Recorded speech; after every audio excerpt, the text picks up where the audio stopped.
교재 43페이지입니다. 나오미는 보아스가 기름 부을 자임을 확신하고 룻으로 하여금 보아스와 가까워질 수 있도록 더 노력을 기울입니다.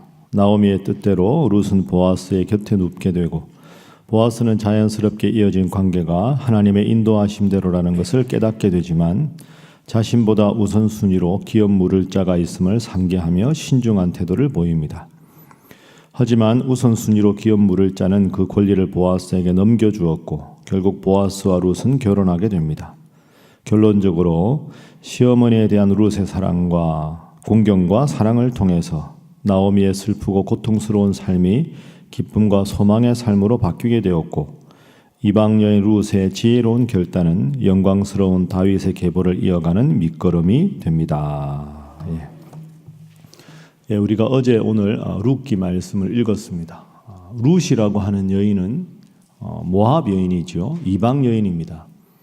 여러분이 한번 딱 기억을 해보시면 신구약 성경책이 다 66권인데 여인의 이름으로 성경책에 이름이 된 것이 2권입니다. 룻기가 있고 에스더서가 있습니다. 에스더는 유대인이죠. 이방 여인이면서 성경책의 이름이 자신의 이름으로 된 유일한 책이 룻기입니다. 그러니까 룻기는 참 그런 의미에서 소중하고 중요한 그런 책입니다. 요약을 해보면 이렇죠. 모압에서 시어머니 나오미를 모시고 룻이 베들레헴 시어머니 고향으로 돌아옵니다. 거기서 보아스라고 하는 훌륭한 사람을 만나서 그와 결혼하고 아들 오벳을 낳는데 오벳이 바로 다윗의 할아버지가 되고 또 그 혈통을 통해서 예수님께서 오시게 되는, 그래서 예수님의 족보에 이방 여인이지만 당당하게 이름을 올리고 또 말씀드린 대로 성경책의 이름이 자신의 이름이 되는 참 위대한 영광을 누리는 인물이 바로 룻입니다. 자, 오늘 본문을 통해서 우리가 3가지 기도 제목을 생각해 보겠습니다. 첫 번째 기도 제목은 가족들끼리 깊이 사랑하게 하소서 하는 기도 제목입니다. 가족들끼리 서로 사랑하는 것. 시어머니 나오미가 룻을 끔찍하게 사랑하고 룻도 시어머니 나오미를 정말 공경하고 진심으로 사랑합니다. 모압 땅에서 자란 모압 여인이 시어머니 혼자 있는 게 너무 마음이 안 돼서 시어머니를 따라서 베들레헴으로 돌아온다. 이게 보통 일이 아니지요. 그리고 죽음 외에는 시어머니와 저를 갈라놓을 수가 없습니다. 시어머니의 하나님이 제 하나님이 되고 제가 평생 어머니 곁에서 복양하겠습니다. 룻 같은 며느리 참 훌륭한 며느리입니다. 이런 며느리가 세상에 또 있을까 싶을 정도로 다 며느리 구하는 게 쉽지가 않습니다. 그죠? 그런데 여러분, 룻이 훌륭한 며느리이기 전에 시어머니 나오미가 정말 훌륭한 시어머니입니다. 자, 우리가 어제 읽은 말씀을 한번 생각해 보십시오. 그 흉년이 들어서 모압 땅에 갔는데 남편도 죽고 10년 만에 2 아들도 잃었습니다. 나오미가 얼마나 처지가 어렵습니까? 그런데 말론과 기론이 결혼을 해서 2 모압 여인이 있었습니다. 룻과 오르바지요. 그래서 이제 고향 땅이 이제 형륜이 지나갔다는 소식을 듣고 나오미가 베들레헴 고향으로 돌아올 때 며느리 2을 불러서 너희들은 여기서 제가 해서 행복하게 살아라. 그 룻과 이 오르바가 울면서 시어머니 떠나지 않겠습니다. 자꾸 권하니까 오르바는 모압 땅에 남고 룻은 따라왔습니다. 오르바가 나쁜 여인이 아닙니다, 여러분. 어떻게 보면 오르바가 더 상식적인 거죠. 오르바도 참 착한 여인이에요. 처음부터 따라오려고 했으니까. 근데 룻이 끝까지 따라옵니다. 근데 나오미가 그렇게 말할 수 있다는 게 얼마나 훌륭한 시어머니입니까? 나 혼자 갈 테니까 너희들은 여기서 제가 해서 행복하게 살아라. 아직 젊으니까. 따라온다는데 계속 만류하죠. 여기 살아라, 여기. 나는 나 혼자 돌아가면 되는데 너희들은 여기서 제가 해서 행복하게 살아라. 내가 지금 아이를 다시 낳을 수 있는 상황이 되면 내 아이를 다시 낳아서 줄 수 있는데 그런 상황도 아니지 않느냐. 그러니까 모압에서 살아라. 여러분, 이런 시어머니가 잘 없습니다. 내 아들 2이 왜 죽었냐. 너희들이 우리 집에 들어와서 우리 집에 나쁜 일만 생긴다. 막 이런 식으로 비난하는 시어머니가 될 수도 있잖아요. 시어머니가 더 높은데. 그런데 끝까지 그런 말 한마디 없이 며느리를 축복하는 시어머니. 그리고 그 시어머니가 홀로 돌아가는 게 너무 안쓰러워서 베들레헴까지 따라와서 평생 봉양하는 룻. 이런 관계가 우리 가정에도 있어야 할 줄로 믿습니다.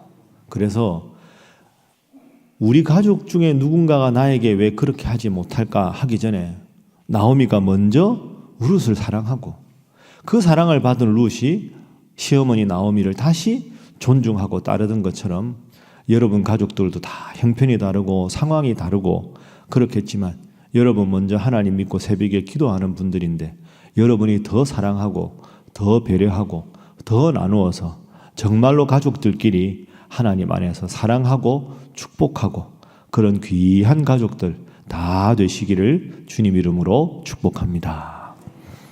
자, 두 번째는 보아스라는 인물입니다. 보아스와 같이 너그러운 사람이 되게 하소서 하는 것이 두 번째 기도 제목입니다.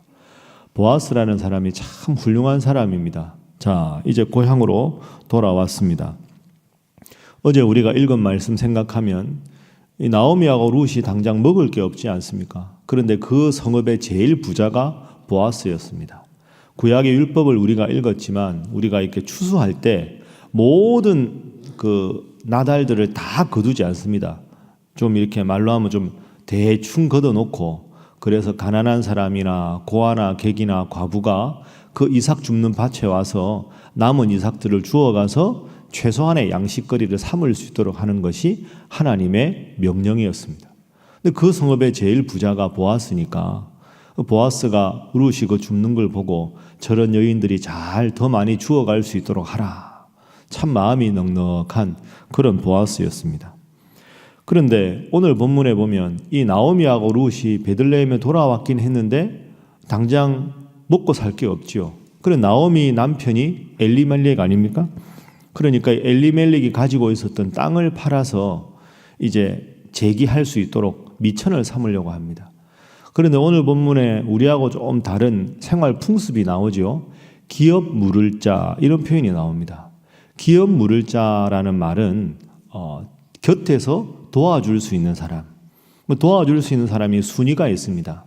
A라는 사람이 참 어려운 형편에 빠지면 제일 가까운 사람이 기업 물을 자가 되고 이 사람이 형평상 도와줄 수 없으면 그 다음 사람 이렇게 되는 거죠.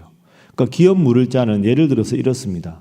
그 집안의 대를 이어야 되는데 남자가 전쟁터에서 죽었거나 병사를 해서 그 자손을 계속 잇지 못할 때는 남편 역할을 해서 자손을 이어주게 하기도 하고 혹은 오늘 본문처럼 땅을 팔아서 돈을 마련해야 되는데 땅을 팔려면 사는 사람이 있어야 되는데 그 기업 물을 자 중에 제일 가까운 사람이 그 땅을 사서 다 돈을 주어서 이 사람이 살 수 있도록 해주거나 이런 일을 하는 사람.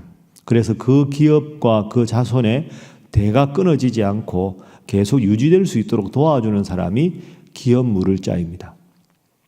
그런데 나오미가 지혜롭게 룻에게 시키지요. 그 자는 곡식단이 있는 그쪽에 발치에 들어가서 누우라. 보아스가 깜짝 놀라서 누구냐 하니까 룻입니다. 자초지종을 들어보고 참 현숙하고 훌륭한 여인이다 이렇게 말을 하고 내가 그러면 너의 시어머니와 너의 삶을 책임져 주겠다.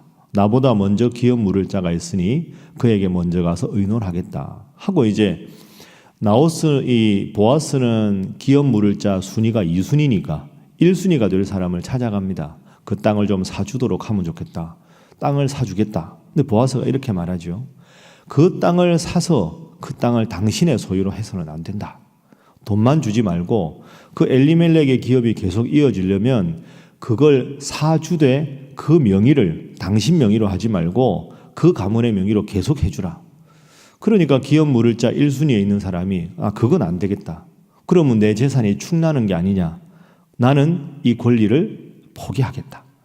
그러니까 이제 성읍에 있는 장로들 앞에서 보아스가 여러분 들으신 대로 기업 물을 자가 1순위에 있는 사람이 자신의 권리를 포기했으니까 그러면 내가 하겠다 하고는 이 룻을 책임지고 결혼하고 그 땅도 사주고 그 기업은 자연스럽게 보아스가 제일 부자니까 유지하게 해 주었습니다. 여러분, 이 보아스란 인물을 잘 한번 생각해 보십시오. 자, 보아스의 역할을 정리하면 이렇죠. 스스로 살아갈 능력이 없는 사람을 자신의 힘으로 살아갈 수 있도록 해 주었다. 이게 신약 성경으로 넘어가면 어떻게 연결되느냐? 구원의 문제하고 연결됩니다. 나 스스로 구원 얻을 수 없기 때문에 누군가가 나를 위해서 구원을 이루어 주셨다. 그럼 여러분, 보아스는 누구를 상징할까요? 그렇죠. 예수님의 상징이 보아스입니다.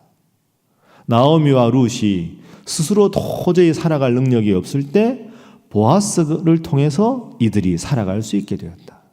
죄로 나는 죽을 수밖에 없었는데 예수님께서 오셔서 그의 생명을 주셔서 나를 구원해 주셨다. 이게 보아스의 위대한 점이고 신약 성경의 예수님의 예표입니다.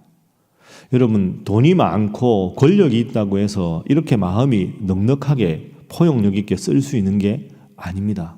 근데 오늘 본문 보아스는 참 훌륭한 사람입니다. 마음도 너그럽고 그리고 기업 물을 자의 형편을 다 살펴서 일도 지혜롭게 처리하고 순리대로 일을 잘 처리해서 그 성읍 사람들에게도 존경을 받고 나오미와 룻에게도 자존심 상하지 않게 하고 모든 일을 잘 처리하는 너그럽고 지혜로운 사람. 그래서 보아스 덕분에 이 나오미와 룻이 베들레헴에 정착하게 되었습니다. 여러분, 우리가 지금 153 새생명 초청잔치를 준비합니다. 어쩌면 하나님께서 오늘 우리에게 너도 보아스가 되어라. 이 세상에서 하나님을 모르는 많은 사람들에게 하나님의 이름을 전해서 하나님을 믿는 기쁨을 함께 누리게 하면 좋겠다. 그래서 오늘 두 번째 기도하실 때 보아스와 같은 넉넉한 마음을 가진 인물, 그리고 보아스가 예수님을 상징하는 것처럼 주님 이름을 전할 수 있는 우리 사랑하는 성도들 다 되시기를 주님 이름으로 부탁합니다. 자, 마지막 세 번째로는 합력하여 선을 이루는 하나님을 늘 믿게 하소서 하는 겁니다. 합력하여 선을 이루어 주시는 하나님, 그 하나님 늘 믿고 살아가게 하소서 하는 것이죠. 자, 이제 기업 무르는 일이 마치고 4장 13절 보아스와 룻이 이제 결혼하는 장면입니다. 자, 함께 4장 13절 읽습니다. 시작. 이에 보아스가 룻을 맞이하여 아내로 삼고 그에게 들어갔더니 여호와께서 그에게 임신하게 하심으로 그가 아들을 낳은지라. 아멘. 이제 보아스가 룻을 맞이해서 아내로 삼고 함께 아들을 낳았다. 그리고 그 아들의 이름이 17절 말씀에 보면 그의 이웃 여인들이 그에게 이름을 지어주되 나오미에게 아들이 태어났다 하여 그의 이름을 오벳이라 하였다. 이 오벳은 다윗 왕의 아버지 이새의 아버지, 그 다윗 왕의 할아버지가 되었다. 여러분, 이제 우리가 룻기를 어제 오늘 읽었는데요, 룻 같은 인물이 없습니다. 정말 힘들고 어려운 상황에서, 그죠? 이방 여인이었고 하나님도 모르고 결혼했는데 남편 돌아가시고 시아버지 돌아가시고 시어머니 따라 낯선 곳으로 오고 여기까지 보면 룻처럼 힘든 인생을 산 여인이 없습니다. 그런데 하나님께서 합력해서 선을 이루어 주시고 가장 성읍에 유력한 보아스와 결혼하게 하시고 오벳을 낳게 하시고 다윗에게 자손이 되게 하시고 예수님의 족보의 이름이 당당히 올려질 정도로 위대한 인물이 되었습니다. 여러분의 형편은 지금 이 룻의 아름다운 모습입니까? 룻의 인생의 초기에 참 힘들고 어려운 모습입니까?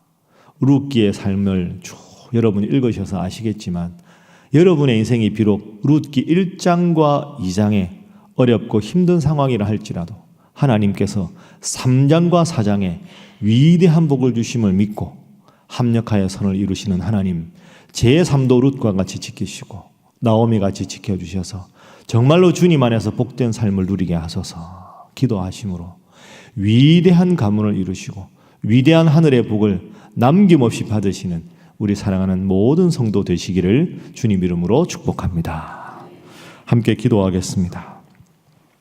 이 시간 기도하실 때 하나님, 우리 가족들 간에 서로 더욱더 사랑하며 믿으며 살아가게 하시고 보아스처럼 너그럽고 사랑 많은 자로 살아가게 하시며 합력하여 선을 이루시는 하나님께서 저와 우리 가족과 우리 교회에 큰 은혜와 복을 더하여 주옵소서. 우리 다 함께 주신 말씀 생각하면서 기도하겠습니다.